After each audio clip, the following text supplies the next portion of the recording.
Hello everyone, welcome back to our channel. In this video, we will discuss about the most probable number test. MPN test. It is a three-step procedure used to estimate the concentration of microorganism in a given sample. It involves diluting the sample and incubating in a broth culture to detect their growth, followed by confirmatory and completed tests, mainly to identify and confirm the presence of a specific microorganisms. The MPN test is commonly used to test water quality by detecting fecal coliform bacteria whose presence indicating potential disease-causing organisms. Procedure for MPN test. It involves presumptive test, confirmed test and completed test. First one is presumptive test. Water sample are inoculated into lactose broth tubes and the presence of gas production is observed. This indicates the presence of coliform which can able to ferment lactose and produce gas. And the next one is confirmed test. Positive tubes that is showing gas production are then stripped on selective media like EMB agar. This helps to further identify and isolate E. coli, a type of fecal coliform bacteria. The growth of characteristics colonies, that is E. coli colonies and EMB agar, confirm the presence of coliform. And the last one is completed test. A final step may involve gram staining of the colonies to further confirm the identify of the bacteria. Presumptive test. It is the first step in MPN test used to detect the presence of coliform bacteria in a given sample. It gives an initial indication of contamination but does not confirm the presence of coliform and further confirmatory tests are needed.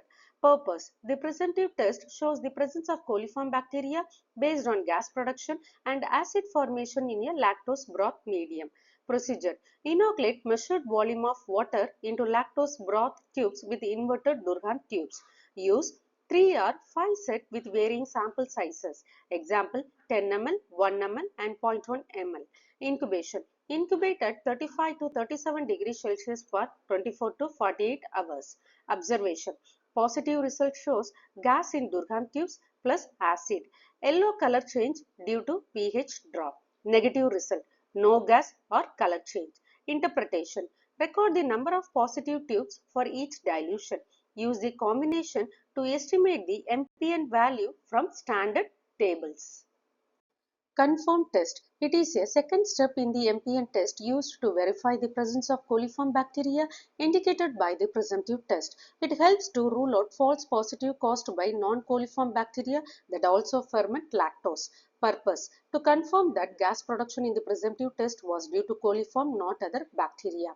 Procedure. From the positive presumptive tube, use a sterile loop to transfer a loop full of culture into the brilliant green lactose bile broth and also meanwhile streak on eosin methylene blue agar. After that, it has to be incubated at 35 to 37 degrees Celsius for 48 hours. Observation. Positive result shows gas formation in the Durham's tube inside the brilliant green lactose bile broth, whereas negative result shows no gas formation. And also in the EMB agar, it shows the green metallic sheen. Completed test. It is the final step in the MPN test used to confirm and identify the specific coliform bacteria present in a given sample. It ensures that organisms observed are truly coliform by checking their morphology as well as biochemical characteristic feature. Purpose. To verify that the organism producing gas in the confirmed test are coliforms by culturing in brilliant green lactose bile broth and meanwhile streaked on the nutrient agar slant. Procedure. From the positive test plate of confirmed test, a loop full of culture is inoculated into the brilliant green lactose bile broth and meanwhile it has to be streaked on the nutrient agar slant. Result. The positive result shows the presence of the acid as well as that gas production in the brilliant green lactose bile broth. And meanwhile, a loop full of culture is used to shows the presence of the gram-negative bacteria from the positive test plate of confirmed test. Application. First one is water quality monitoring. MPN is widely used to estimate the coliform bacteria in drinking water, indicating potential fecal contamination. And the next one is food microbiology. It can be used to assess the microbial contamination in food product, especially when direct counts are challenging. Soil microbiology. MPN can help to estimate the microbial population in soil, which can be difficult to access due to heterogeneous nature of the soil matrix, as well as other application.